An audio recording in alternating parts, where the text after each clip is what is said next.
All right, welcome back to the Ottawa studios of Inside My Canoe Head. I am your host, Dr. D. Today, we have an incredible privilege of listening to an interview with a fabulous human being, Nat Sellers, out of the United States of America. It's going to be incredible. So sit back, grab yourself your favorite beverage. Let's get at her.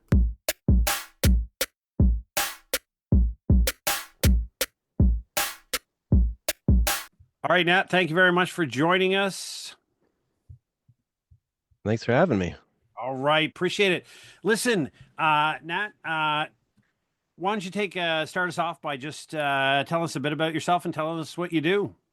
Yeah, I'm Nat. The Preparedness Guy is my online handle, and I am an emergency manager. I've worked in emergency management with military, healthcare, higher education, and then with local communities and community emergency response teams, all of that. I've done the hazmat technician with the military as part of their emergency management, all sorts of things, just trying to get lots of tools on my tool belt. And I focus a lot on bridging the gap between professional emergency management and individual preparedness. There's a lot of friction there and a lot of misunderstanding. So I just try to use the best of both worlds, the self-reliant, independent attitude and the tools and data of emergency management, bring them together and try to make everyone better off. So I love that idea that you get an opportunity to work with a whole bunch of different groups. Who's the easiest group to work with? If you're a professional emergency manager and you're saying, "Hey, listen, I kind of want to do some integration. I want us to get to know each other." What kind of group of people are easier to do that with? It's a good question. I think that there are different community groups. There are just individuals that you can bring together through like the CERT umbrella or however. But I have had prepper groups reach out to me knowing I'm an emergency manager, and they just have an ad hoc type of group trying to get their community more organized, and they just want to have somebody come and point them in the right direction. And have had a lot of reception there compared to emergency managers trying to tell them to embrace preppers is a little bit harder. Preppers are more likely to embrace emergency management principles. Well, I find that so true because I don't like to characterize it as the good preppers and the crazy preppers because everything is subjective and it depends what lens you look through, right? Obviously. Yeah. But one of the things that I champion all the time is that, like, if you're going to adopt preparedness, call yourself a prepper, whatever you want to label yourself, emergency managers are an excellent source of information so that you can understand what the community government is up to. Mm-hmm. Not it as an evil enemy sense, like right, not let's adversarial. get a man on the inside. Right, like we got a man on the inside, right? And I tell people, like, you've got brilliantly trained and well-educated emergency managers who have a very limited set of resources, but they have access to do some really important things. And it's helpful to everybody if we just take our time to figure out what it is they intend to do, right? So, you can't answer the phone of 4,000 people as the emergency manager in a city when something goes up. You're busy doing something. So what do you think is the biggest barrier to persuading people to tap into the information that emergency managers try to put out there? The biggest barrier. There's a lot of distrust both ways. There are all the jokes and theories about FEMA camps. And I talked to someone from FEMA. We were joking about that, and she said, "You mean the organization that brought you Hurricane Katrina? You think they could pull that off?" And I was like, "That's a pretty good one." Yeah. And Yeah. yeah, so there's a bit of distrust, and honestly, when you're approaching individuals and you're working for an organization or a community or jurisdiction, they think you're just some bureaucrat. Like you have to earn their trust in order to be able to talk to them.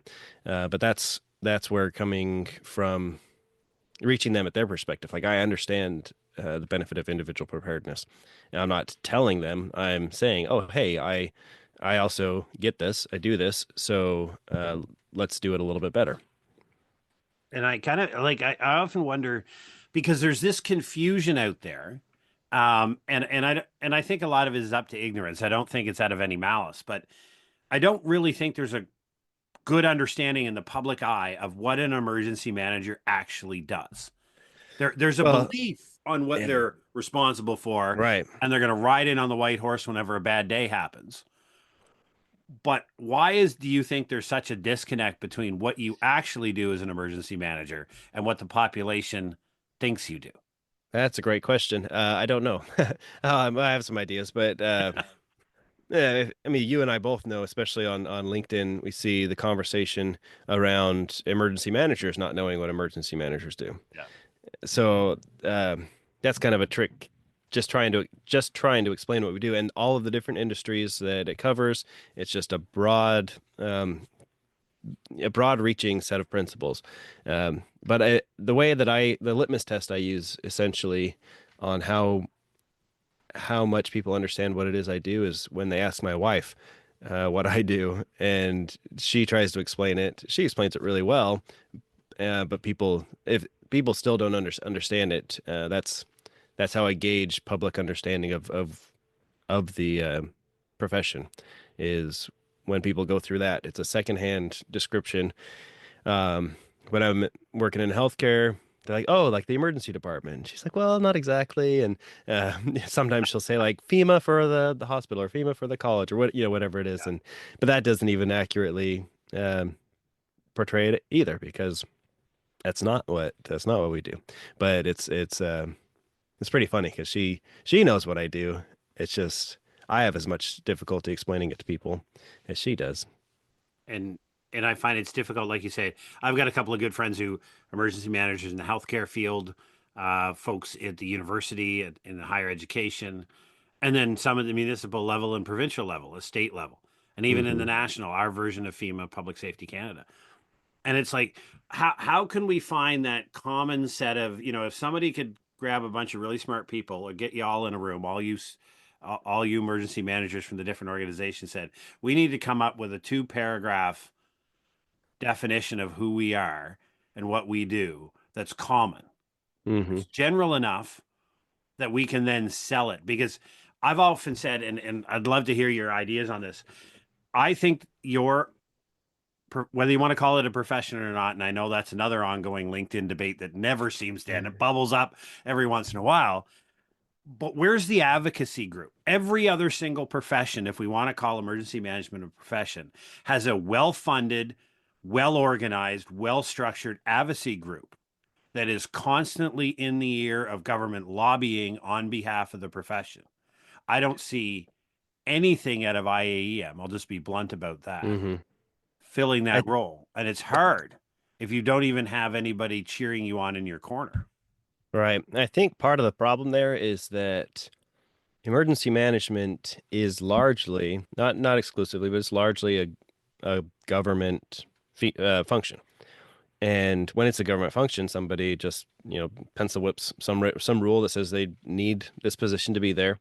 Um, and so it's difficult for there to be a lot of people to come together outside of that government, the government entities to try to create something. Most other professions are market professions, and there's an incentive for them to come together and lobby on behalf of their profession. But emergency management is it's most of the jobs are going to be there no matter what. Yeah. We know that there's federal, state, local level emergency managers. Most states have the requirement to have that done. Uh, so for them, it's just like, well, the jobs they fill enough job security that they don't really feel like they need to advocate, in a sense, to protect their job or to define it because they're sitting pretty from their Well, perspective. and there was a um the contrarian emergency manager. I had an opportunity to meet that guy live, and he was on a panel here at a national conference we had. And we just talking about, and there was a couple of comments on a online post on LinkedIn about the incoming Doge that is on Hmm. its way into the U.S. government, and whether that kind of reorganization, to be politically correct, the hacking and slashing of government, is FEMA a good target for that? Some people were saying that we should take a scalpel to the way we do things. Some people want to take a grenade to it Hmm. and um, part of it is like, just like you said, you start creating fiefdoms and you create paying people. And I found this here in Canada when we've got a group of people who are advocating starting our own FEMA here in Canada. And every one of them I can almost trace back to which director position they would like to have, Hmm. right? Like, I'm not saying they're doing this simply to get a job, but what they see is if I can start a new agency, or similar to if I can expand FEMA's responsibilities, we get to create more behemoth, right? We get to Right, create right. more offices. We get to create more responsibilities. Like add more responsibilities to the FEMA regional offices. I just wonder what you think about the organization of the field in government. Oh, when I was in um public health, we ran into that similar type of thing. We're looking at um, basically, I'm looking at most of public health. The idea, the concept behind it is put yourself out of a job. Like, wouldn't it just be great if the public were so healthy that they didn't need any help? And I'm doing public health emergency planning at the time, and I as so it's an emergency management job, and I'm looking at that like, wow, wouldn't it be great if we didn't need to do anything for planning for public health, anything or outbreaks or pandemics or bioterrorism or anything like that. And of course, there's the expectation that it will be done because the coordinated response, and that's really the coordination piece is what defines the industry, I think. But I think that I don't know. I think that it's well, like you said, people on LinkedIn, they just love talking about it. It's a conversation that never ends. I think if we just simplified it, it would be a lot easier to deal with. Yeah. I Um, mean, it's like Damon Coppola, Coppola, that he works in risk resilience out in the West Coast, and he's got part of a consulting company there, and avid author of textbooks in the field. And there's a phrase that I keep crediting to him that he says, "In a resilient community, emergency management is the redundancy. hmm It's not the primary hmm response organization, That's right? really good. That's the community." And Yeah, if the I community is incapable of handling what's going on, then maybe there's a redundant capacity within the government to come assist. hmm yeah, I one of the things when we write plans is that they're never dependent on a single person or that I'm not the person that needs to come save the day or whatever. When I get a phone call, basically it needs to be past the capabilities of the organization of the normal structure.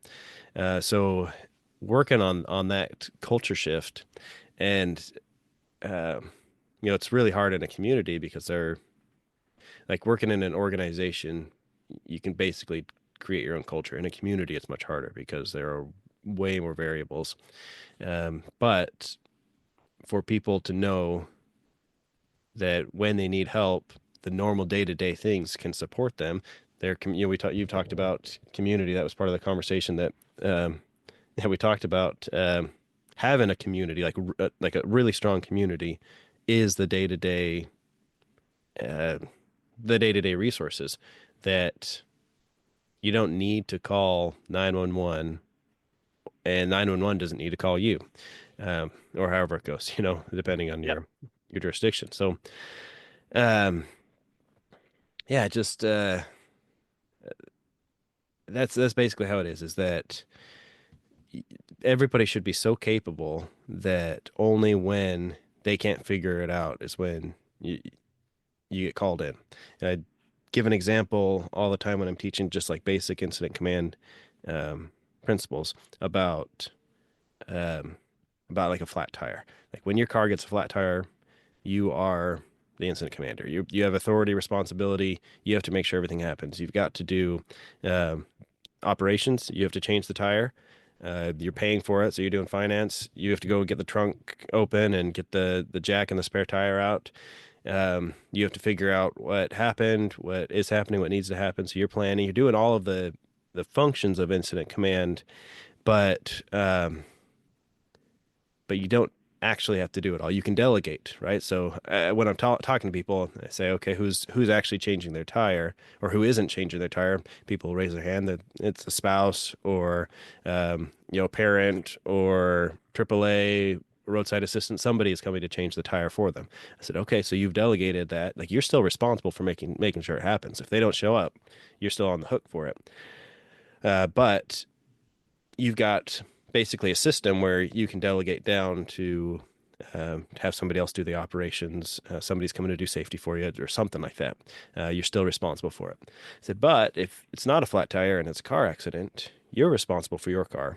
Somebody else is responsible for their car. You can help each other out, which you should help each other out, especially if there are injuries or something like that. But you can't be in charge of them and they can't be in charge of you. And so it's now become so complex that you need somebody else who can manage both of those things together. And that's when you call 911, you get fire, EMS, law enforcement, insurance gets involved, and that's all at an upward level. Anything you can manage at your level, they say handle emergencies at the lowest level possible. And if you can, certainly do that. But at times it needs to come, take a step up, and then that coordination piece comes in. And that's basically explained to people. That's what emergency management does: is they connect the dots, make sure the right people have the right information, tools, equipment, all the things that they need to do their job. And I think it's very.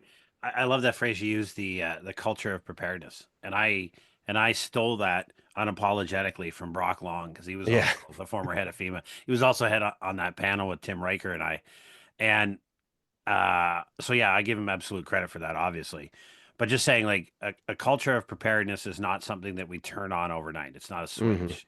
I argue in a piece that I wrote on Substack that this was a several generational shift away from our previous generation. And again, it's not to knock Gen Z or millennials, which is really easy to do, but it's that we moved from one type of society to a different type of society where we didn't need those skills anymore. Hmm. We didn't need to have redundancy built into our lives anymore because we were so technologically enabled, to the point where we used to teach our kids how to do this skill just because we were taught how to do that Hmm. skill. But those skills and the culture itself kind of waned. It just wasn't necessary anymore. And now we've Right. got civilizations of people who are just as smart, just as capable of learning skills, just as capable of building human relationships, but they're not. And this is kind of, I call it the conundrum, is we know what the solution is, right? Hmm. We've got to build a culture of preparedness at all levels, whether it's in the household, it's between people like you and I, it's within the communities, it's in our workplaces, it's in our places of worship, whatever organizations we belong to. The big question is how do we spark that without having to Yeah. say No. you got to go through a disaster, right? No, that's a good How do we question how do we because spark that? part of my research for my master's degree was on that, and turns out fear is a really good motivator, but it doesn't last very long, Short and term. it's unethical to to You will instigate die unless fear. you meet your neighbor. Right. So that's when I went into the start of the preparedness guy. That's basically my primary focus is how do I do this without fear, and and then I started looking at all of preparedness, individual preparedness, preppers, even emergency management, all of it. So much of it is fear based, and in a way, if it's hazard based, it's often fear based, or specific scenario based. Not to say you shouldn't You should understand hazards and know how to mitigate them, or prevent them, or to mitigate their impact. But when something bad happens especially in a similar organization to yours or a similar jurisdiction, or you have those same organizations or industries or whatever in your own community, everybody says, "Why aren't we doing why aren't we preparing for this?" And I have a saying that in emergency management that we fund what we fear, and it's unfortunate, but that's if It's true. yeah, if you want your Yep. funding, then you just got to exploit whatever Yep. the policymakers and everyone else are afraid of at the time, and which again, that goes on the unethical side of things. So the way I shifted was needs based, which is similar to capabilities based. It's really important to understand the hazards. So we look at the hazards, what the impact would be. And I ask people, so what are you preparing for? And in almost every situation, they're going to name a hazard, and they're going to say, I'm preparing for tornadoes, or they're going to, or an earthquake. Like that's what I'm preparing for. Or they'll have a bigger scenario in mind, like societal collapse, economic collapse, an EMP, something that's like really weighing on them. And I pause them. I pause there, and do this in some of the courses I teach, and I let them know that that's not what they're preparing for. That's what they're preparing against.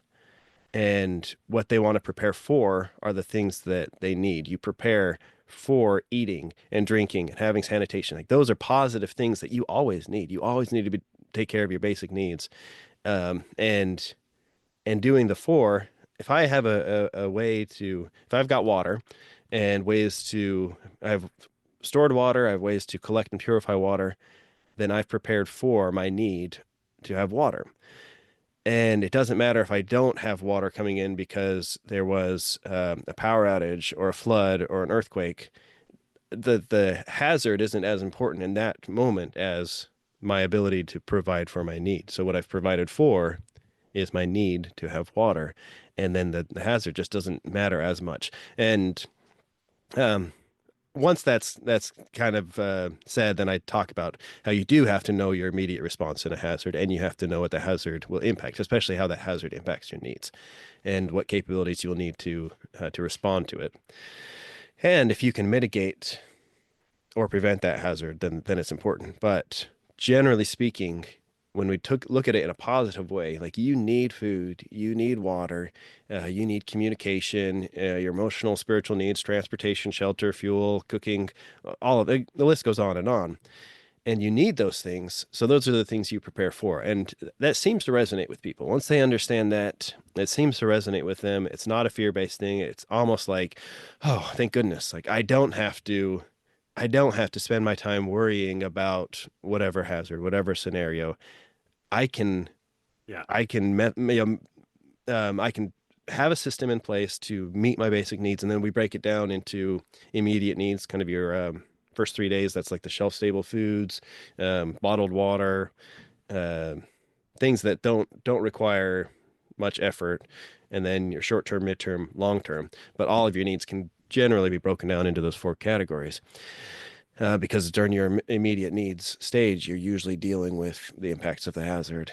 Um, trying to stay alive, so you don't have to cook a meal. You've got some ready to eat food instead of cooking a meal when you're trying to deal with survival. But then Yeah. most of it's just regular stuff Yeah. after that. I've tried to, in a very similar vein, and I've tried to frame it in, you want to be able to carry on your normal life as you choose to live it, despite what's happening around you. Right. So, for example, I run an internet-based business. I don't have the internet, I'm not making money. Like nothing is happening, right? So if the internet is down in my area for 2 weeks, that's a big issue for me. So Mm-hmm. for me, making sure I can run internet without power and being able to do all that on my own is really important to me. But my neighbor might be like, hey, 2 weeks off the internet, that is like a wonderful vacation. I'm not Right. complaining, right? So I kind of say, like, you find what's really important to you when what's really important to you can't be done. So if you're really focused on an internet job, or you're play a certain type of sport, or you've got a kid with special needs who has constant access to climate controlled medication, like Hmm. there's something there in your life that's really important that you want to carry on doing. So I can generate my own power and I can generate my own internet access. Most other people, the internet access thing might not be a big deal. To me, it matters, right? Right. So I don't lose internet when the power goes out. In fact, I'm a diehard hockey fan. Um, my Ottawa Senators are not doing very well right now, but whatever. That's like 7 years constant in a row. Um, but when the power goes out and I lose and the internet goes down, I just hook up my backup power system to the TV and to the internet, and off we go. We keep watching hockey. I use hockey as an example because to some people it matters, and my way through their agnostic or apathetic barrier of I don't care, it's too big, I don't want to worry about it, is find that thing that's really important to them and then tell them they can't do it anymore. And now they're like, whoa, whoa, whoa, whoa, whoa, whoa, time out. No. Right. And then I've tried to find with the individual level, when I'm working with individuals, at the community level, it's interesting because it's one of those things that I've found, and I'd love to hear what you think about on the community side, is I found a great deal of people who think about it, but don't know that their neighbors are thinking about it. Hmm. Because Well, I joke with it's a like you, tab. yeah, who stands around? So hey, how's your preparedness doing, Bob? As Yeah. you wave to the neighbor over the fence, like those conversations don't happen. So I found that like there's a group of people in your neighborhood where you are right now, for all the listeners out there, that are probably thinking about winter's coming. We just had a mass look at all the lake effect storms. And I kept Mhm. posting on Twitter, it's not like you don't live in a snow area. Why is this a surprise to you?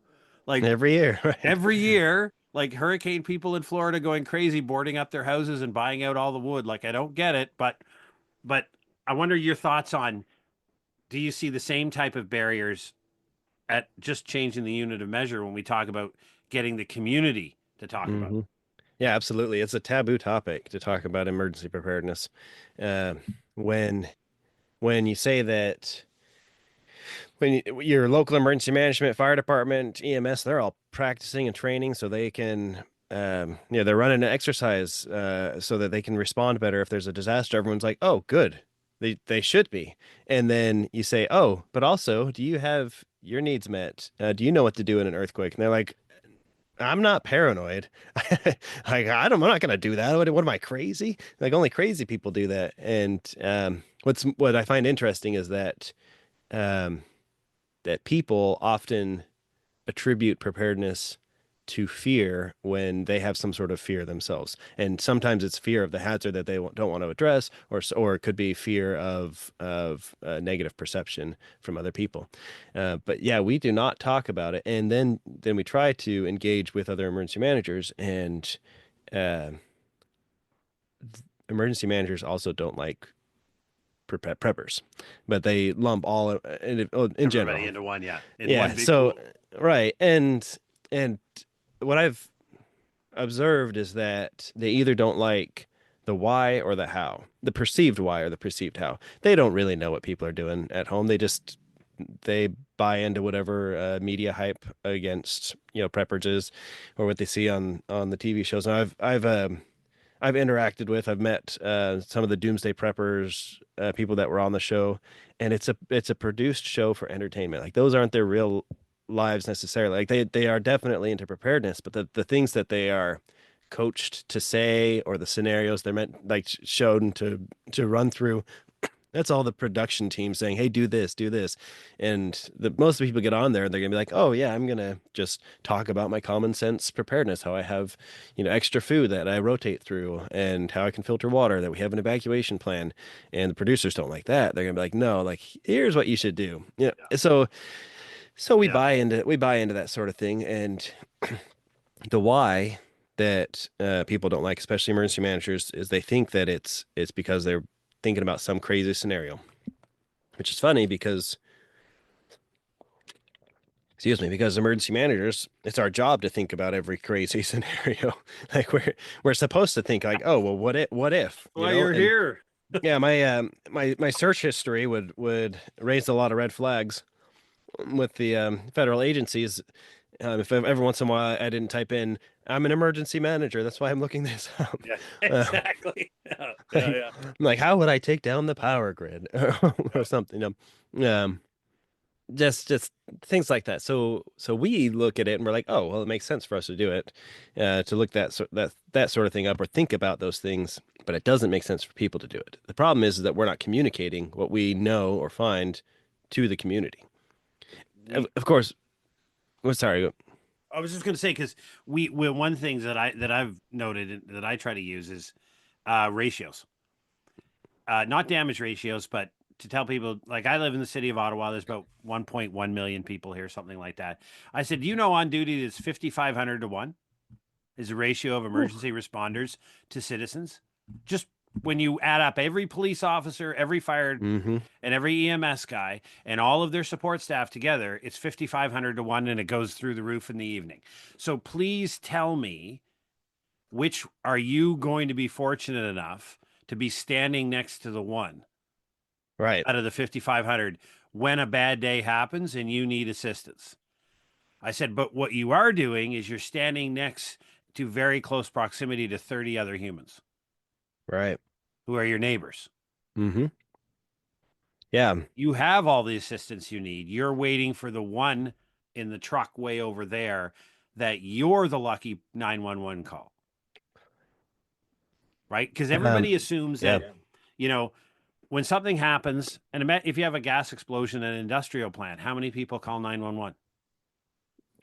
Thousands. Yeah. All of them. Everybody calls 911. Do you think they're going to answer your call? Do you think they're going to write your address down out of the Right. thousands of addresses that just got windows blown out? Mm-hmm. And you have somebody with a first aid treatable glass injury, but you're one of 1,500 households that have that. Do you think anybody's coming in the next day, in the next 2 days? Right. Well, that's what But, we tell you our know, CERT participants. yeah, It's in the way that we run our CERT. We took it over, uh, and basically run it. It's a not a response team, so it's a set. That's a community. Still, we still use the CERT curriculum, so it's yeah, yeah. standardized so that they could take it anywhere they move, and they still have the training. And we do regular training, refreshers, and all of that. But we don't have them as deployable people. What we want to do is just build pockets of preparedness in the community, and Yeah. we try to coach people like, you're going to be more prepared. You can go and check on your neighbors. You can help out. You can be the person that makes it so there's one or two or many fewer phone calls to 911 in a disaster. Yeah, you should draw less demand on resources. And Hmm. the CERT program has really been here in Canada, it's been like pushing a rope up the hill. Everybody Yeah. is trying to replicate it. And I'm with some new name. And I'm like, you guys don't understand that this is works. Right? Right. This works. And like you said, we're not training deployable units that the government of the city will move about it as deployable assets. And oh, by the way, remember, emergency managers have zero authority over the population. They can't order Right. anybody or any business to do anything, It's right? not Tommy Lee Jones in Volcano. Yeah, yeah, He's gonna be standing down there directing the fire hoses. yeah. It doesn't. It like emergency. You guys are great. You're wonderful, but you have no authority over anybody. You Yep. can't order people to do things. So the idea of assert is not that somebody will take command and control and start moving the assets around the chessboard. It's about saying the wonderful street that I live on now has a reasonable amount of organization Hmm. related to a significant event where we'll at least be able to do that initial life-saving stuff. And if Right. somebody needs to be housed on the street, we don't have to call the Red Cross for shelter. We have other homes on the street that could house them, that could feed them, Hmm. that could water them, right? And you start seeing a slower demand, but it's that culture. And Yeah. and it's really fun. And this is where my wife calls me out all the time because I keep talking about the culture of preparedness. She goes, "Well, why don't you start one?" Oh, well, yeah, my neighbors I'm just like, wouldn't get it. nobody on this street cares. But she's absolutely right. None of this happens in any. I argue and I believe none of this happens unless somebody becomes a champion and Hmm. somebody says, "I live in a city of 1.1 million people. I can't fix this, but what I can do is create an example. I can create one street that's now resilient." Hmm. Where we didn't really realize that we had three elderly residents that lived alone and are vulnerable and whose family is out of town. But now we do. So we at least know in extreme heat, extreme cold, extended power losses to go knock on a door and say hi. Right. Well, we didn't even know they were there, right? Because we just Yeah. now the CERT team or through the neighborhood preparedness association or call it whatever you want to leaves a note in the door saying, listen, if you feel like you a bit vulnerable, then feel free to send us an email to this email address and say, hey, you would appreciate if somebody came and knock on your door. And we'll just protect that list and we won't bother you, but we will check on you. Right. I mean, there's a lot of people out there. And again, I think it's that when other people realize that they're not the only crazy Yes. on the street Like, thinking hey, about, you know, freeze dried food in their basement, they're not the sure. only crazy. I'm sure I've got some here. Well, I'm staring at, yeah, yeah, absolutely. Right. I've got, I say on this podcast, I say that, I have 90 days of food. I have 90 days of supplies of what I call it in my house. I recommend Hmm. 14 on the podcast and in the course, but I have 90 days and the last 30 days are mobile Right. and it's all freeze dried. Yeah. I basically I have three criteria when it comes to food, especially that it meets your needs. So you're not just buying it because it's on a checklist or something or somebody recommended. Oh, It's, yeah. it's something that you need. So And they'll um, want to eat. yeah, something you like, and it won't go to waste. So you either have a plan. It's either going to last so long that it's not ever going to be a problem, or you'll be able to rotate through it, or it's something the shorter term stuff. I don't like. I have some of that Parmalat milk right there. It's the boxed milk, ultra high temperature pasteurized, shelf stable, and it lasts about a year. I don't buy so much. I don't buy a year's worth of it because that'd be all we would drink, and it costs more. But I keep maybe a couple weeks of it. And I know that no matter what, we're going to be able to rotate through that before it expires. And I don't buy it all at one time either. So I'll buy one or two now, one or two in a couple months. And so throughout the year, we've got some and we're rotating as it goes. So those three things, if it meets your needs, if you like it, and it's not going to go to waste. And I tell people then stack it to the rafters, Well, yeah, like because it's not going to go to waste at that point. no, exactly. But Yeah. it part that I love to hammer on and talk about all the time is it has to be what your family wants to eat Hmm. and it's comfortable. And my kids are in their 20s, but I remember when they were younger, like yours, um, when they're stressed, they want to eat happy food. That's Yep. not the time you're really worried about their macronutrient breakdown, right? Yes. So if a kid likes waffles and their comfort food is waffles and the power is out, you need to be able to make waffles because on day two of some prepared meal, you're going to start getting a mutiny. My wife Hmm. is a diehard tea drinker, and our family preparedness level is based upon my ability at any place to create a hot cup of tea with cream and sugar. So in my car, if we get stranded on a road because of an accident or something, I need to be able to make my wife a hot cup of tea.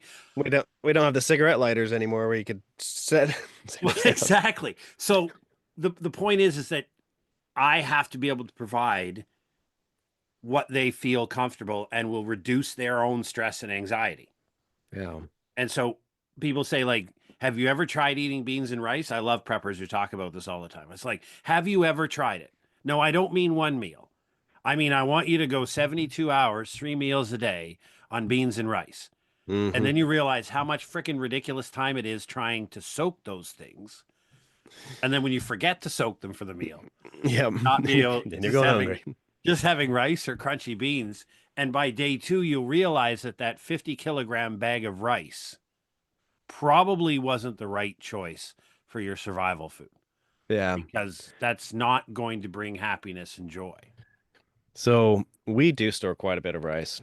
not as much beans though, and then I don't go into the the lentils and stuff too much either. It's just things we don't eat. But I know our kids are kind of rice fanatics, so I know as long as I can heat up some rice, maybe put a little bouillon in there or some coconut milk or something, they'll be fine.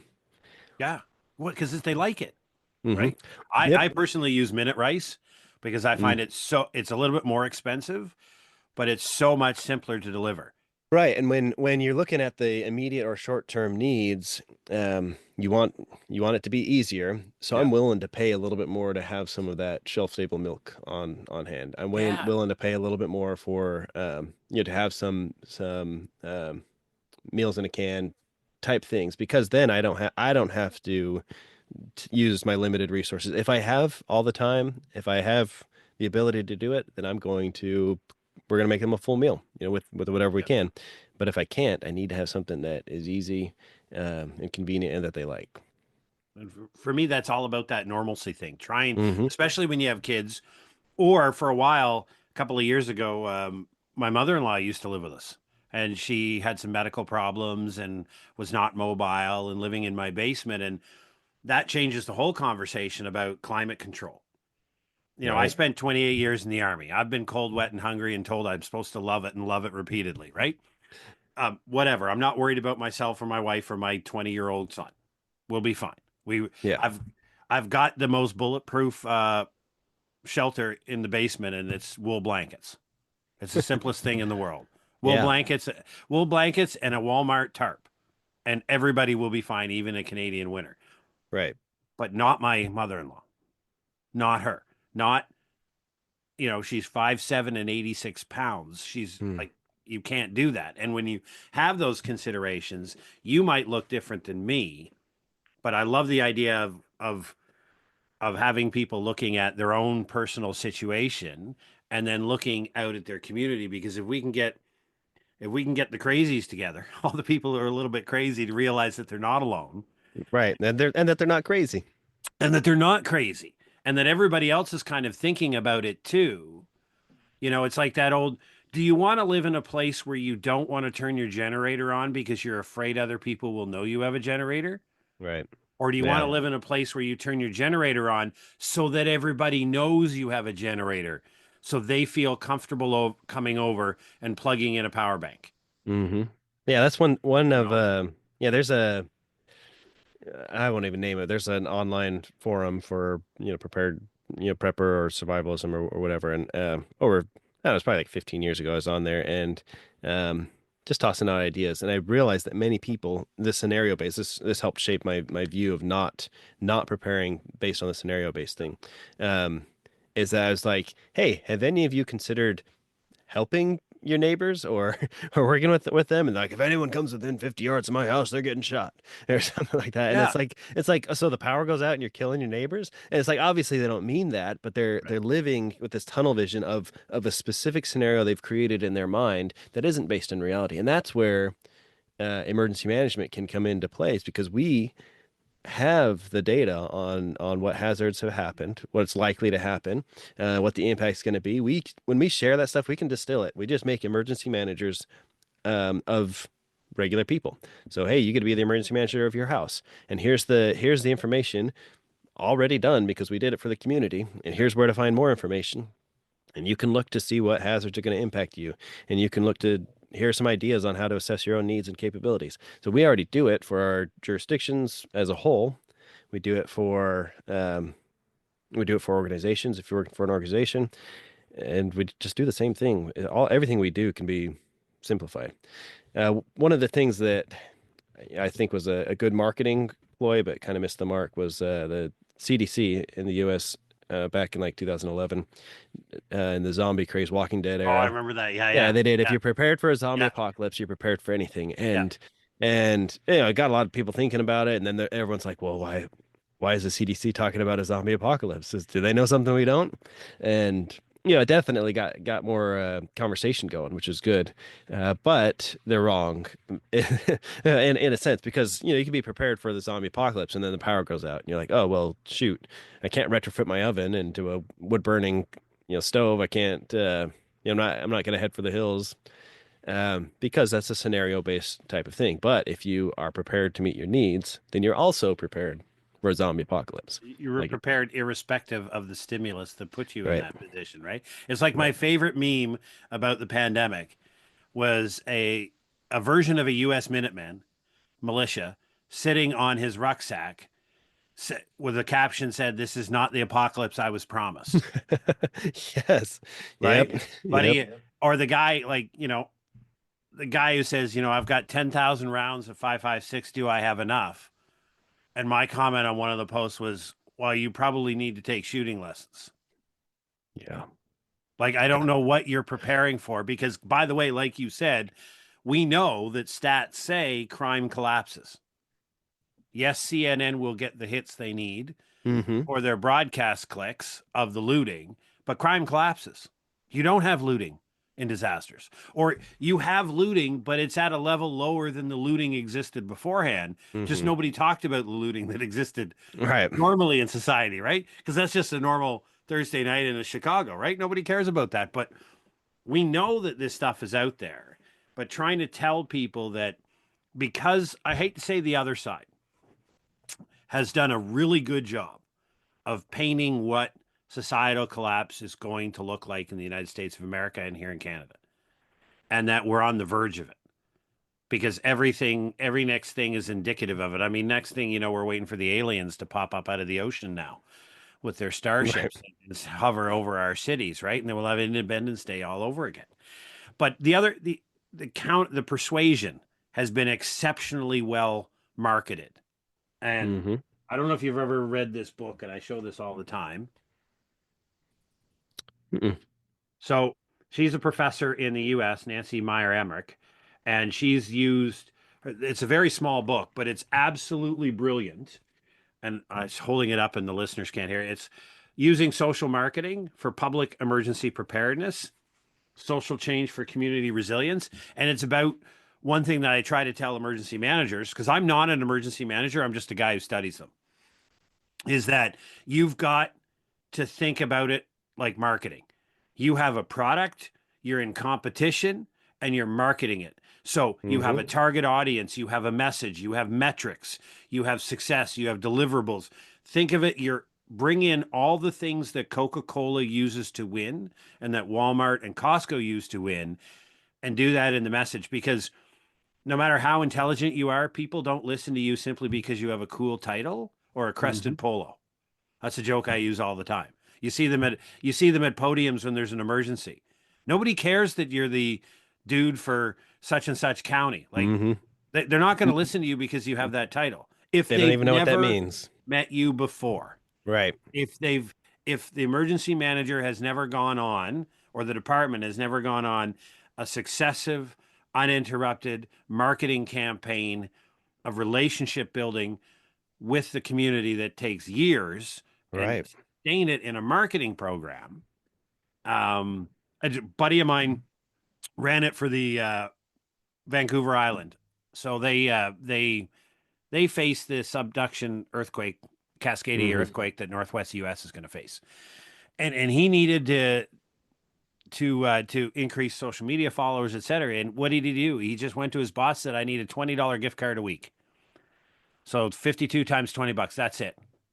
And he jumped on there and he exponentially grew his followers because he was giving away something that they valued.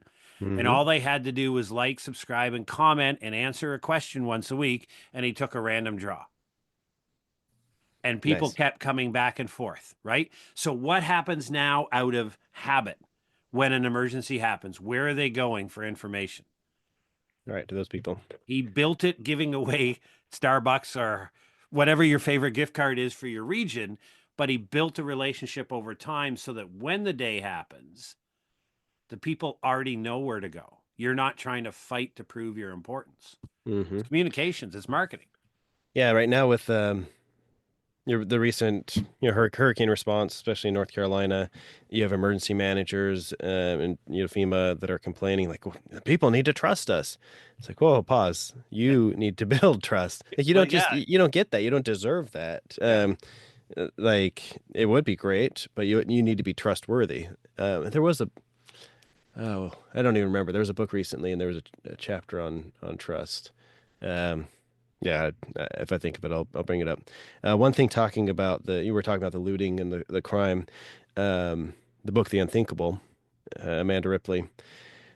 She writes about that, and of course there are instances, and but she says basically that in general communities come together. Like that's what the data Yep. shows historically is communities come together.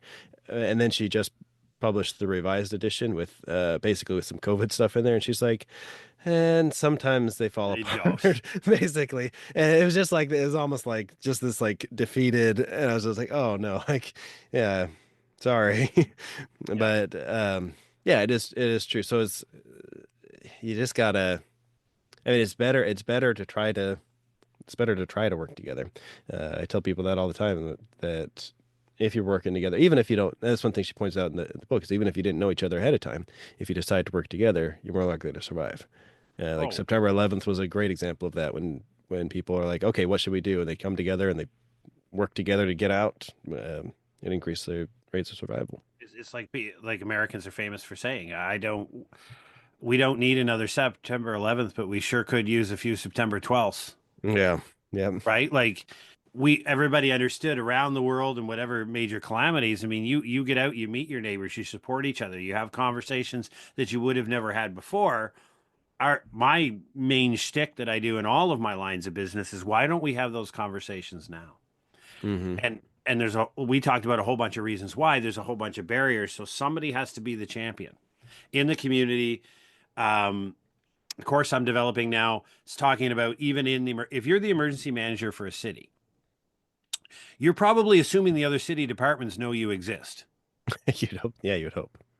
Well, they might not. It's the same as, and then I'll translate it. If you're the business continuity professional in a Hmm. firm, who the hell is going to listen to you when you send out an emergency alert if they've never listened to you before? Yep. You think dude from IT who says I need to power down and restart when I'm in the middle of finishing all this stuff right now for my proposal, I'm flushing that email because I don't know this person. I've never heard of this title. I don't know what they do, etc. Because that person never took the time and effort to build a relationship. So Hmm. if you're an EM in a city or in a like if you're in a healthcare hospital, I worked in a hospital for 2 years, so I'm just marginally familiar with that, right? I had to go because I was the gentleman in charge of logistics and engineering for the hospital. So I had to go around and figure out what everybody did in the zoo, who was connected to who, Hmm. and introduce myself to everybody so that I could figure out what they needed, when they needed it, how I could support them, how this darn crazy, incredibly chaotic system worked, right? But I had to build relationships to do that, and I had to go out and meet them. How many emergency managers know their public works supervisors? Hmm. Who has all the equipment Right. in your city? It's not the police department. They have cruisers. The fire trucks are busy. The Yeah. ambulances are busy. Who's got a whole potentially tens of thousands of tons of heavy equipment to assist you? The public works guys. How come you don't know them on a first name basis? Hmm. And that doesn't cost you any money. It's not a resource question, right? Yeah. One thing I was thinking about this week, I was talking to someone and I remembered DC. So I went in there for a few domestic operations when I was in the military, doing emergency management, and we would just support one of the groups there. And a lot of times down there in the Capitol at the mall, they would um, use the metro buses to block roads, and and then they have those buses ready if there needs to be an evacuation. They just all right, you're hopping on this Sure. bus and let's Yep. go. Like they're already blocking the roads. There are just buses everywhere. Another thing DC does, which I think was fascinating, is they practice their evacuation um, on Independence Day, July 4th, after the fireworks. So a bunch of people, like a million people, I don't know how many people come in, but it basically is pretty comparable to the number of people who come in for a daily commute. So all these people come in for the fireworks, and then when it leaves, they turn all the roads outbound. They practice what would it be like if we had to evacuate all of these Yeah. cars, all of these people out at one time, and so they get to test that, yeah, as a city, which is pretty cool. Yeah. Um, yeah. Um, okay, I gotta pause real quick. So, your podcast, I know this is a bit a diversion. Yeah. What do you say about your podcast? It's the um, The number s- two, you mean the saying yeah, underneath it? The, yeah. the number two preparedness podcast. So you may not know this, and I didn't know this about your podcast, but I also have a podcast, Really? and it's the second best preparedness podcast in the world. Oh, and So what stats do you use for that? no stats. Neither do I.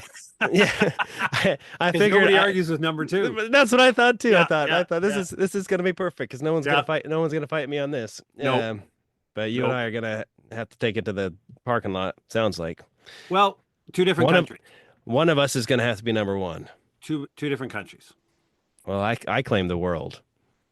Okay, we've got an issue then. Ugh. We're gonna have to go. It's funny because I started the number two podcast because there's a podcast called Epic Podcast, Emergency Preparedness in Canada, but they're very much geared towards emergency managers as professionals. Hmm. So they put out several, emergency preparedness week. They do a bunch of episodes. They do episodes throughout the year, but it's very much geared at the professional community. So when I was starting up, Grayson Crockett, the one of the voices on it, him and I are canoe partners on our annual backcountry canoe trip. Um, and so we decided that I would have to be number two because, like you said, nobody argues with number two. And then he said, "Well, you can be number one for household preparedness." He said, "I'm the number one emergency preparedness podcast for professionals. I'm the number one household because another guy is starting up another one and trying to get some legs, but he's doing scenario based." Hmm. So you're right. I don't I get the metrics like you get the metrics. How long, is yours called the Preparedness Guy? No, it's preparedness works. Preparedness Works. How long you been at Yeah. it? Um, not super. I think I have about 20 episodes. Okay. And this year's been pretty slow. We've had a lot of family health issues and things like that. Yeah, So, yeah. yeah. So, yeah, I thought that was kind of saw that the other day. I was like, hold on a second. That, And that's it. I same thinking as you. If I yeah, claim number two, nobody's arguing. yeah. Well, I will. You're number one in my book. There you go. All right. Um, Okay, so you want to switch over to one more topic and then I'll delete all this out and then we can wrap it up. you could keep it if you want. Yeah, We that's didn't, true. we didn't actually have to pause. Well, that's Um, true, right? Because I think what one do you I wanted to ask you, but do you go to many conventions? not really. Are you do you see value in the conventions or is it Uh, Potentially. I think they are good. I've been to some state ones. Pretty good networking things. Basically you get some FaceTime with other jurisdictions and agencies that you normally don't, other than in meetings or Zoom meetings or whatever. I have not. See, I spoke at a state symposium. Mostly I just don't want to go through the hassle of getting my job to pay for the convention for sending me to yeah. one. And, I'm Yeah. I'm a pretty thrifty guy. I try not to spend money when I don't need to. So if I could, if I can work that out, that'd be the kicker. But I haven't been. I don't go in much for the conventions and certifications and things. I'm not against them. I just haven't. I'm just too busy doing my job.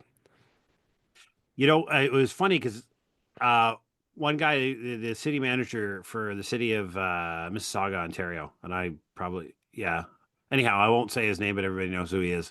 He has a famous saying that if he spends more than 50% of his day in his office, he's not doing his job right as an emergency manager. He needs to be out in the community, meeting with groups, meeting with agencies, whether it's the Chamber of Commerce, the Faith Council, public works supervisor. Hmm. He if he's sitting in his cubicle, he's not doing his job. If that's more than 50% of his day, it's really interesting because I think that links back to what we talked about before. If you can't really nail down what the hell it is you're Mm-hmm. supposed to be doing, how do you define how do you define as an emergency manager? Because I'm not one. How do you define success?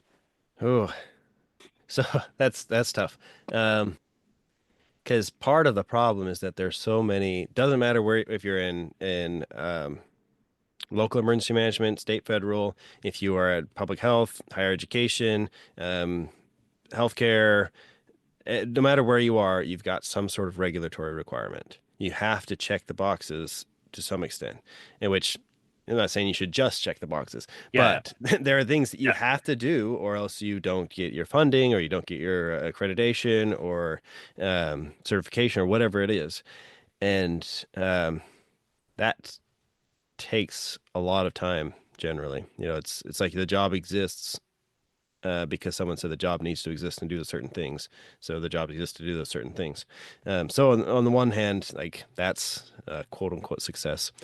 Um, but the real success would be, as like I was saying in public health, like if you get work yourself out of a job, um, uh, when an emergency happens and I don't need to initiate the emergency alert, and I don't need to make the phone calls, and I don't need to be there. I don't even need if I don't need to stand up the command center or EOC or whatever it is, and somebody else is taking care of it.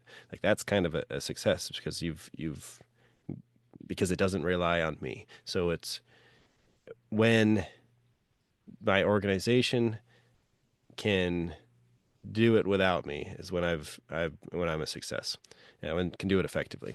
Not that I'm trying not to be there, I still will, but that's why we do drills and exercises. That's why we do training. And I tell them all the time with the drills and exercises, like I'm not testing you, I'm testing me. Well, in a sense, we're validating our plans and our training. So if this drill or exercise doesn't go well, uh, it's because of one of two reasons. Either I didn't train you well enough, or I wrote a lousy plan.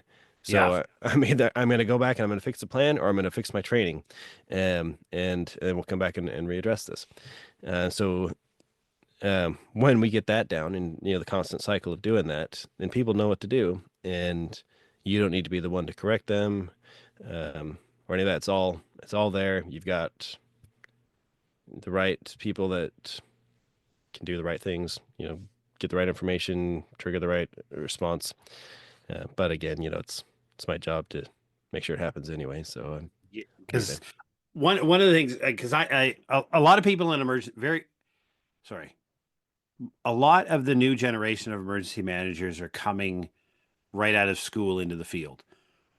I would argue the majority of current emergency managers are coming over from a different field. Hmm. I came to this field from supply chain management. Everything was a KPI. Your success was determined by your analytics. Was your data telling you you were successful? Not how you felt, not what you Hmm. believed. In fact, like science, nobody cares what you feel or believe. Let's be honest, right? What does your analytics tell you? So I've been racking my head over the last year trying to develop a set of analytics for an emergency manager that they could employ that would come back and say, you can set your success level. For example, if I was to say a prepared person in your city has the skills and capability to be able to do the following five things to this level, success would be 80%. Because nobody gets to 100. Nobody ever gets to 100, right? So Hmm. you pick it. I want my city of Dayton, Ohio to be 72% prepared. I go out and measure it. It's 30, which is probably reflective of most cities, right? So now Okay. success for me is not the 70. Success is next year, I'm going to move next year's survey from 30 to 40%, right? I have an analytics pathway that I can say the money I'm pumping out into preparedness messaging, the symposiums I'm having, the information I'm putting out, the messaging, the alerts, the social media presence, it's resulting in a hard analytic that I do on a survey of the population every year that gives me feedback. Am I successful? So I'm trying to work that. I don't have the solution. I'm Hmm. still banging my head with trying to bring in stuff from different fields. So I don't think it's anywhere near ready for a publishable set of tests that we can do. We're still doing trials and evaluations, but I think one of the ways to convince people that say that the money you're spending on emergency management has an ROI, Right. and I can explain it to you. Like just not I'm getting a feeling that people are more prepared in my city, Right. Well, and right? Like how do you know that? the same thing with like with CPR. They don't necessarily keep track unless somebody is really digging in there to keep track of how many people received CPR from a bystander, if that person had CPR training, and what the final disposition of that patient was. You just have to kind of trust that if you train enough people, it's going to improve the outcome for your community overall. Um, so What's it's that number though, right? right, right, What's that number? Like is the and I'm not the expert on this, but being a scientist, I say, okay, is my number 35% of the adult population having a current valid CPR? Like somebody needs to tell me what that level is. I'm not the right. expert. I will go out and ascertain. And if it's not at that level, now you have analytics that tell you this is what I need to be concentrating on my preparedness messaging, on my education campaign, right? Because say my bottled water and all the other, like you said, being able, most people can provide for their basic needs, but we're really low on first aid. So this year we're going to roll our budget towards first aid training because it's targeted towards, like you said, the needs, the known needs and identified needs of the community. Not like we do now. I hope this stuff is useful. I hope Here's somebody the will read pamphlet. this. Yeah. Like I So, used to joke, and every year I write tons of stuff about how horrible Emergency Preparedness Week is because it's a ridiculous, embarrassing week. But everybody does it, and then they hand out awards for the best set of presentations and pamphlets. And I said, do you even know if anybody's listening? right. And do you even know if anybody who's listening actually went home and made any behavioral adaptations? Like, do you know if none of that is happening, why are you bothering? I say that's a Yeah, lot of money we could use to build another school right. Yeah. that actually we know people will use because they'll go in and out of it every day, right? Like, Yeah. you Yeah, we can know, track that a lot we easier. can track that a lot easier. Like, is anybody listening and is anybody paying attention? Nobody Yeah, knows. I did. I may have. I think I mentioned this in a conversation on LinkedIn. Um, I did a training. I was invited by a group in North Carolina in one of the counties that was affected by the hurricane. I was invited before the hurricane in the summer. They're like, "Hey, we want to get more prepared," and so I went down there and I gave a community preparedness training. Talked about some options they had, some skills. I went over their hazard mitigation plan for their area, just different things to help them kind of wrap their mind around it and get some direction. And it's pretty funny because funny is interesting because this was this summer, so before the hurricane. And then the county they registered for the sheriff was the you registered a CERT team so they could start that, and they're just trying to get everybody together, communications, skills, all this stuff, which was really cool. They didn't get as much as they as they have planned done before the hurricane, but I think a small part of that was the response was some of these people already had their communication systems working and set up so they could help each other out, which was really cool. But one of the things that I noticed as I was looking at their hazard mitigation plans, they covered all the so it was a regional one, so it covered all of the counties, basically all the counties that were hit severely. And then I started sampling other ones from across the country because I said, well, are they all basically the same? And they are. That's how contractors work, Yep. consultants that just they have a template, they'll come and they've got a list of questions they ask and plug same thing with emergency operations plans and everything else. And I noticed that for a lot of these almost all the counties, their number one goal was something about increasing individual or community preparedness. And for a lot of them, their goal was um, to do like a preparedness education or something, or to make a pamphlet. That was a really simple one that a lot of people, we're going to make a pamphlet. Some of it was specific to like wildfire um, mitigation efforts or something like that. But generally, from the ones I sampled, the number one goal was something about increasing individual community preparedness.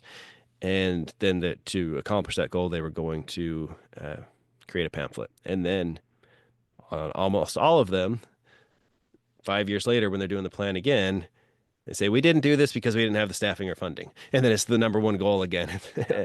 Yeah. Number one it, goal is to create something to tell everybody. Yeah. yeah. And so it's like, even if you had done it, which you didn't, that was your number one goal and you didn't accomplish it. But even if you had, and this is, not just North Carolina, this was other places that liked it. So even if you had done that, would it be effective? Would Yeah. this be something that is actually going to increase preparedness? Like, we do it because everyone else is doing it. Yeah. And you talked about, think about our LinkedIn conversation. So, and the podcast that I've listened to yours pretty recently. You've talked about moving away from Cold War messaging. I'll come back to that. And then you gave an example of Germany, building resilient communities, supporting internal needs, local NGOs, things like that. And one thing I was talking about in our conversation was about how I said that emergency managers exclude individuals and households. And you said something like they focus almost exclusively on individuals and households. And I'm just like, what? Like, my mind's like, okay, what are we talking about here? And I think going back and forth, we um basically, like, they do say, oh yeah, we're helping. That they have programs or pamphlets or people who are assigned to do individual household, but that doesn't actually produce outcomes of more preparedness in those Yeah. communities. Yeah. So, and I think so. I think we're saying the same thing: is they think that they're doing it, but they're not. Um, so even though they're trying to, they're not actually producing more individual preparedness outcomes. Um, so one question I had was about. Oh, let me go back to the Cold War messaging. Um, so you're talking about Cold War messaging, which is basically where the, get a kit, have a plan, be informed kind of stuff came out of, but not the whole Cold War, because we did have the whole civil defense through the 50s and 60s that, petered out as the Cold War went on. And I don't remember which book it was, but it talked about specific congressmen or senators who were really pushing for more civil defense and fallout shelters and that sort of thing. And they went to I don't know, their majority leader, House Speaker for the House, or something like that. The leaders in their party or in their chamber, and they basically said, we need to do more for this. And the answer was, will you shut up about this if we make sure that you are taken care of, and then we can just kind of let the whatever happens to the country happen. So that's when the continuity of government stuff picked up. And I got to tour the Greenbrier bunker. It's a resort with a nuclear bunker under it that was in West Virginia. So that was one of the first. So anyway, the Cold War, the civil defense model, um, that, even though it was largely top down and it was specific to a nuclear threat, do you see something like that being more of a model of what could be more of a community model? Because it was really left up to the communities. It was all volunteer, or generally volunteer. Sometimes you'd have a professional in the large cities. But is that model kind of something that would not pay lip service to preparedness, but would actually help communities be more prepared?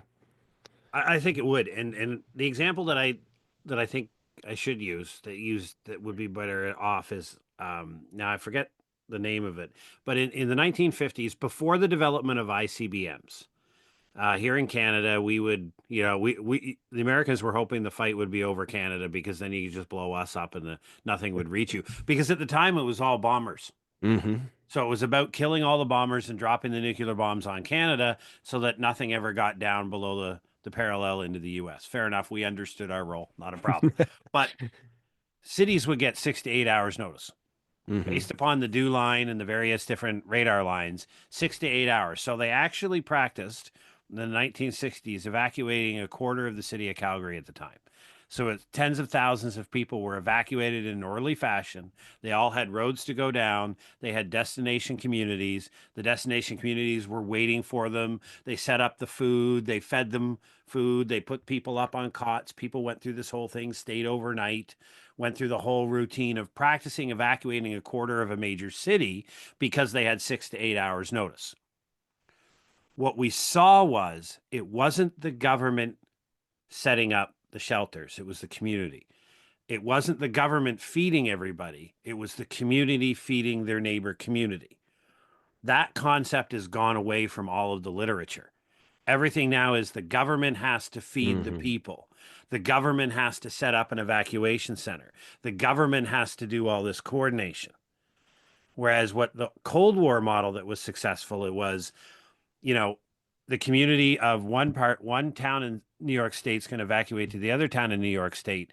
The community in that town will be responsible for housing, water, and feeding the people that are inbound. It's not a government responsibility.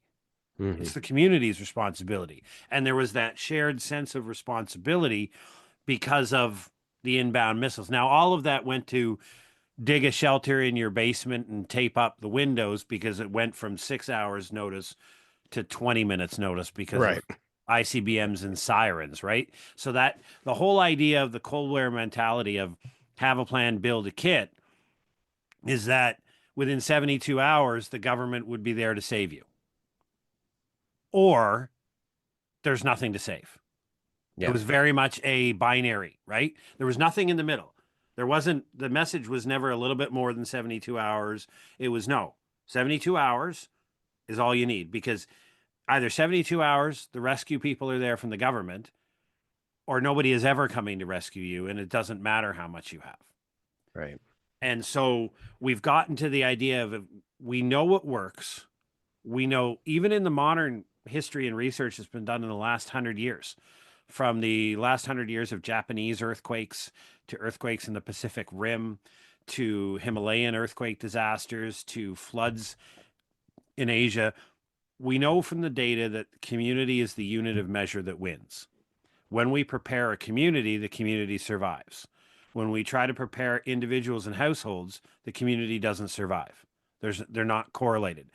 People talk about the ground up, but the evidence doesn't show that the ground up works. Hmm. The evidence So, shows the community, when you use the community as a unit of measure, that's where your success lies. so is individual preparedness a problem? And I guess what I'm getting at here is so the community is the key factor. Um, but is the community just as likely to be able to respond and recover well if the individuals aren't prepared for themselves, as they would be if they are prepared?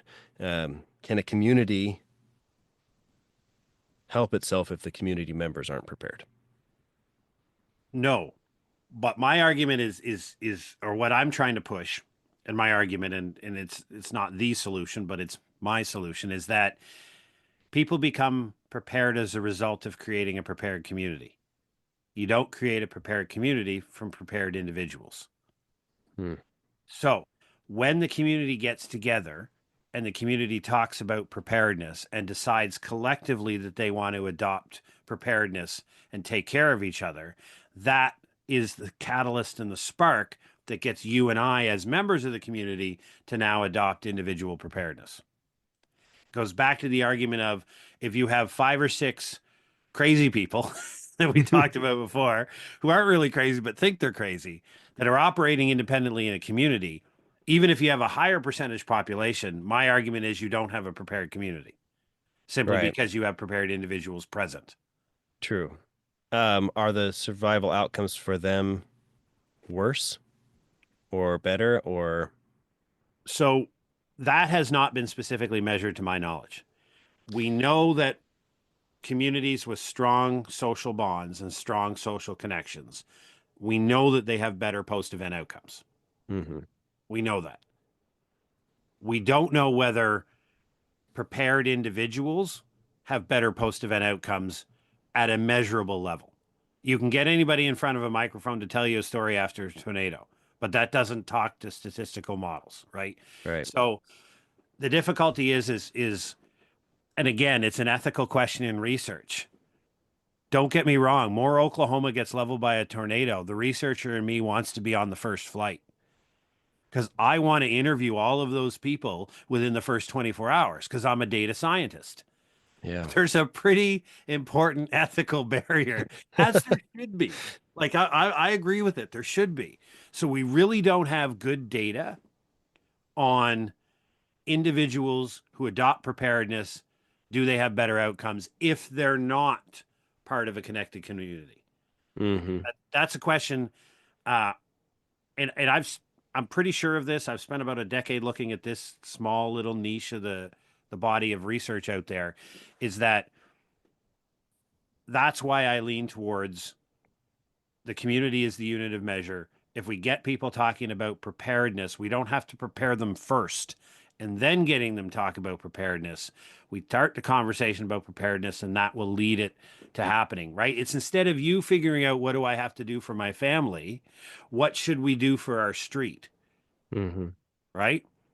You Yeah, know, and I, honestly, being immersed in the individual preparedness world, it's reluctant to say prepper. There's a lot of a lot of connotation there.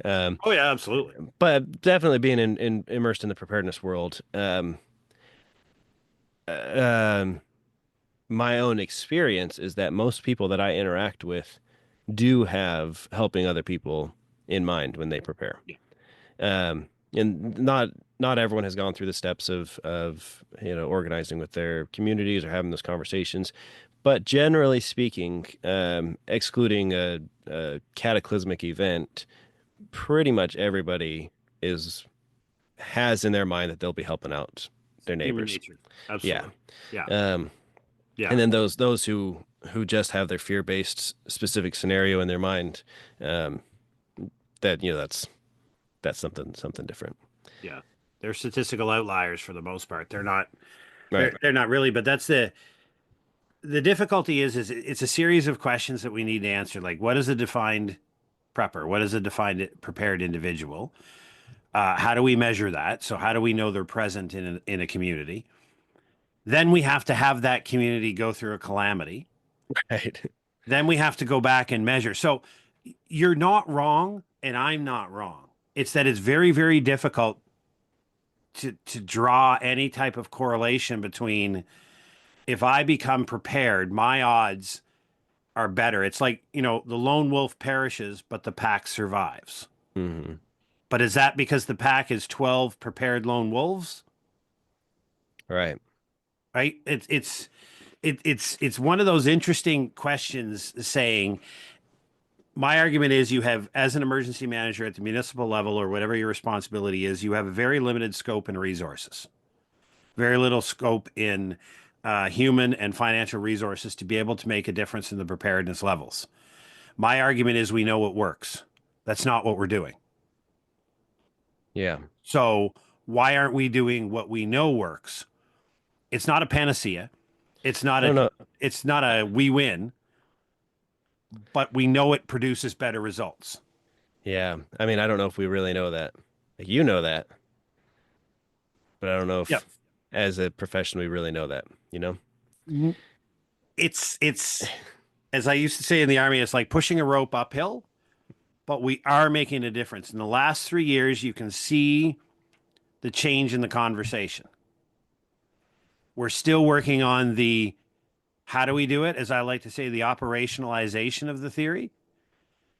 But we see more and more groups and more. I'm a conference guy. That's why I asked you that question. I love going to Yeah. conferences. I I go to as many as I can.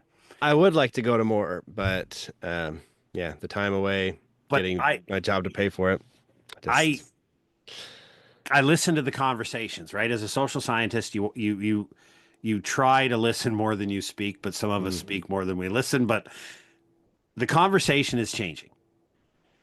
People understand that the message right now, the have a plan, be informed, get a kid, is dead. Nobody's Mhm. listening to it.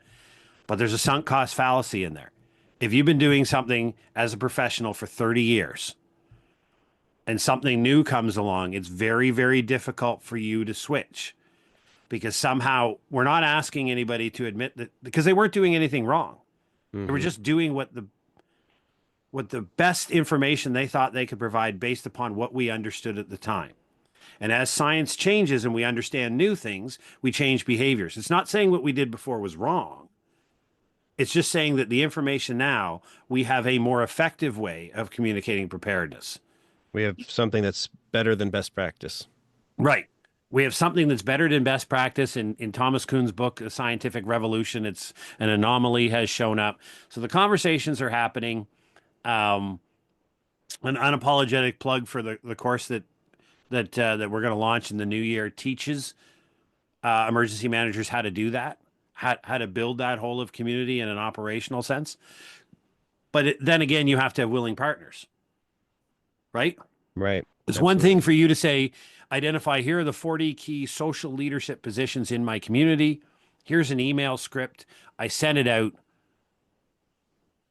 Check. Check. No, you're not done because the likely first meeting, you're going to get 3. But Yeah. that's 3 more than you had before. You had none before. Now you have 3 of the 40 target audience in the room. Now, what does a marketer have to do? They've got to engage and they got to hold on to a customer. You want to hold on and take care of your customer at the same time expanding your customer base. So the next time around, you get 2 or more. The value starts to show. People say, hey, you know what? The head of the Chamber of Commerce is like, yeah, you know what? If I'm not open, I don't earn money. Mm-hmm. Right. So I want my businesses open. So I need to be a contributing party of this. Like I'm the head of the Chamber of Commerce should have an EOC position, Right. not just as an observer, but as an active position in the EOC, helping and running situations and communicating with the businesses. But whatever. The point is that you build that relationship with the Chamber of Commerce guy.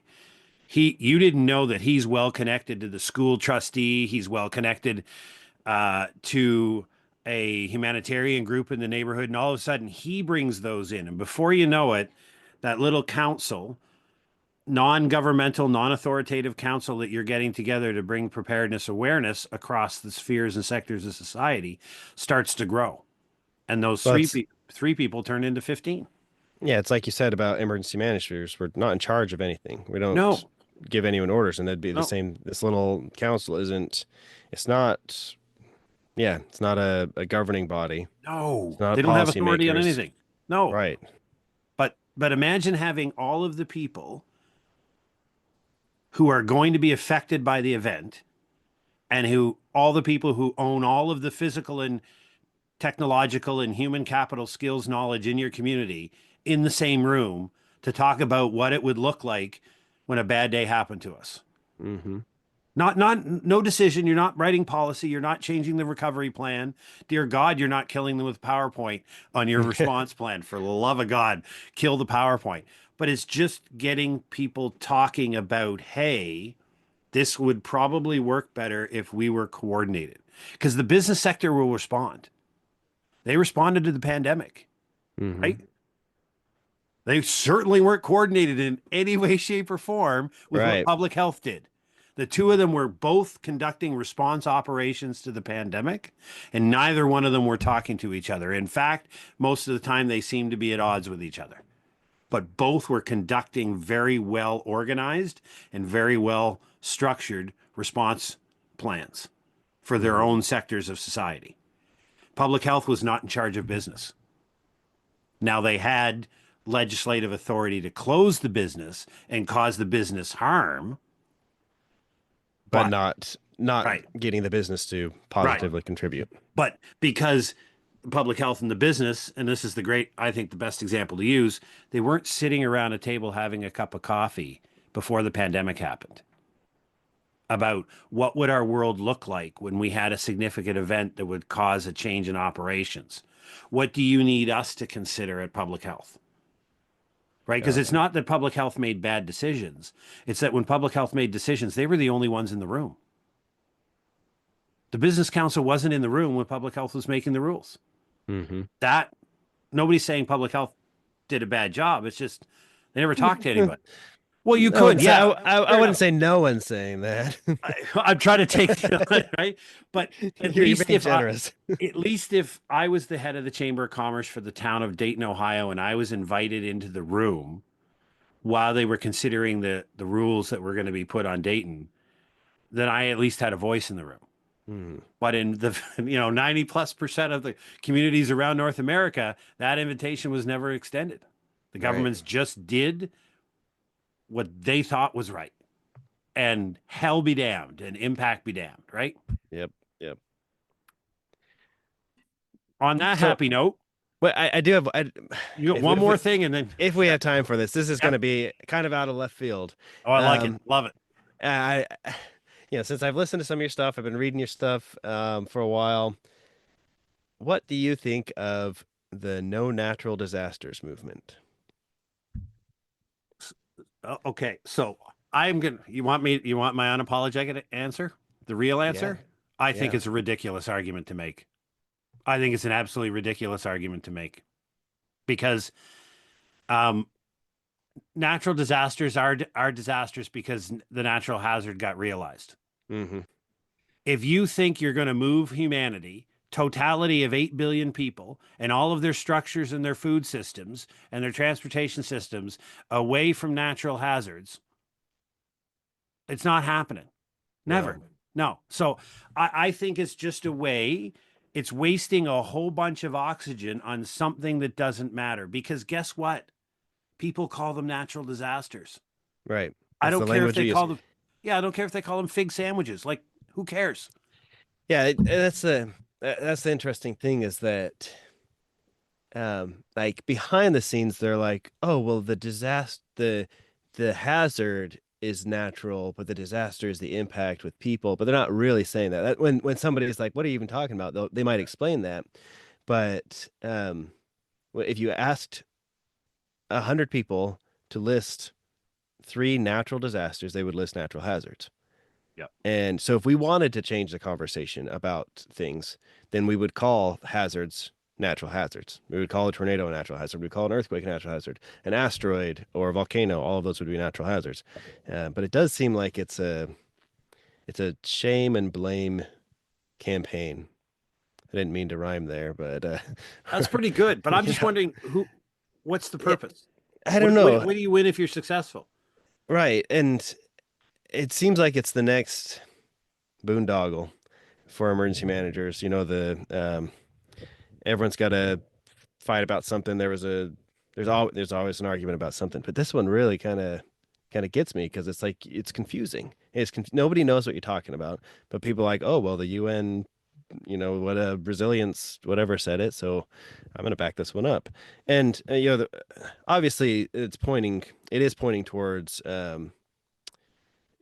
generally not exclusively, but it is generally pointing towards anthropogenic climate change, as because it's saying disaster, natural hazards are getting worse, the disasters are getting worse, all of this.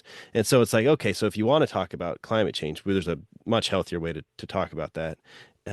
But they've always got that kickback, like, oh, well, we are just talking about the hazards, um, because the impact, and I'm like, then say hazards are the bad thing. The disaster is what potentially could happen in the impact if we don't mitigate the hazard enough or prevent it, or if we don't mitigate its impact on people. I mean, I teach that in my class all the time. A tornado that goes through an empty meadow or an empty field was just a natural hazard. It's a natural phenomenon. It wasn't a disaster because it didn't impact anything. But if it goes through your neighborhood, it's a disaster. And you didn't cause it, you didn't make that happen, but you do need to know how to respond to that. If the tornado sirens are going off. Yeah, it's and again, I don't we I try to phrase it in the way that we build expensive things in precarious locations. Yep. But humanity's been doing that for as long as humanity's existed Yes. because that's where the resources are. Resources are in precarious positions, not safe places, right? What are you going to do with Kathmandu? That parts of that collapse every 15 to 20 years in a massive earthquake. Thousands die. Um, Sheesh. are we going to move Kathmandu because they're earthquakes? the ring of fire around the whole Pacific? Are we shutting down the west coast of the US? That's all I want to know. Like, if you're not Sure. willing to, well, some would say California could disappear, but that's a different podcast. No. But we're Yeah. saying, like, the island of New Zealand is on the ring of fire. They have earthquakes all the time. Mm-hmm. Are you telling us we need to depopulate, which is a really dangerous word, but depopulate the nation of New Zealand of all humans so that we don't have natural disasters? Like, what do you want people to do? And I think, and I agree with your idea, I think it's they just want people to feel bad about bad Mm-hmm. choices humanity's made. Well, okay, congratulations. Like, when you've got a very small amount of space in somebody's brain that you can occupy as an emergency manager, and that you can do some persuasion and influence techniques to change behaviors that will lead to better post-event outcomes, and this is your axe to grind, Mm-hmm. like, really? Yep. No Like, one's gonna change if you're just shaming them, I confusing live them, in an shaming them, making them feel bad. right. My almost every major city is built on a river. That's because that's the communication, a transportation system. Rivers Mm-hmm. flood every year. We're not moving the city. And no, we're not building 7-foot walls all around the island of Manhattan to keep sea level rise out. We're not. They're not going to, Yeah. right? Until the sea level rises. Until the sea level rises. Yep. Right? But but like, please tell me an area that doesn't have one of these quote unquote natural disasters where we could relocate humanity to safely. Yeah. Like, you can't. So even if they were 100% right, why now, and why expend the energy, the limited space and attention span you have of people on this? I don't get it. Right. I don't get And the logic. part of my question with it is, I mean, overall, they're like, oh, we need to, words matter. I'm like, yeah, so use the right ones. Like, you're using the wrong words to begin with. But they're like, we need people to shape the conversations because then it will have, because then we're not just going to chalk it up to luck or an act of God. We'll have people, looking at the root causes and mitigation efforts. I'm like, but you're not saying that. Like, that's not what No, people are getting from the message. no. So, and then somebody recently, I've seen people post and like, this really just sounds like victim blaming. And they're like, oh, we're not blaming the victims. We're blaming the elites and decision makers. And it's like, so what? Like, okay, so it is about blame. Yeah, I don't know. I wondered, yeah, I wonder what you would think about that. I've been seeing it pop up over and over. My wife's getting sick of me talking about it because just like this isn't working. And we go back to the you talked about marketing, social marketing. How are you sharing your message about this sort of thing? And if you're making people feel bad, they're not going to buy into what you're selling. Yeah, exactly. If I want to convince, like, I sell a video course. I don't want to make people bad because they're abandoning their family. That's not Yeah. going to work, right? I don't like the mayor of Tampa, God love her heart, telling everybody if they don't leave their home, they're going to die.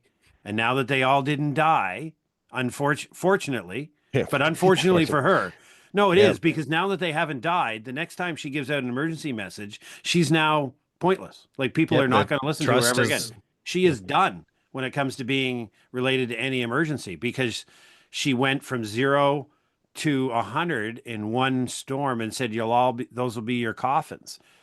I mean, if everybody had died, then she would have been proven right. But thankfully, she wasn't proven right. And now she Right. has nothing left, right?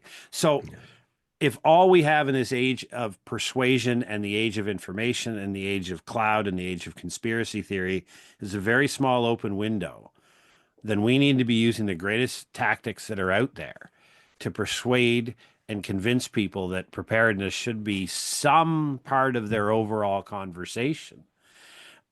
We need to be, we're doing a abysmal job, absolutely Yeah. horrible across the way. And it has to begin, in my mind, which is why I study this, it has to begin with the people who hold a legislative and regulatory requirement to provide preparedness information. Right. And I They kind of have tell people the same thing as, well, as emergency managers, like if we don't like going back to the prepper thing, it's the perceived why and the perceived how. Either they're doing it for the wrong reason or they're doing it the wrong way.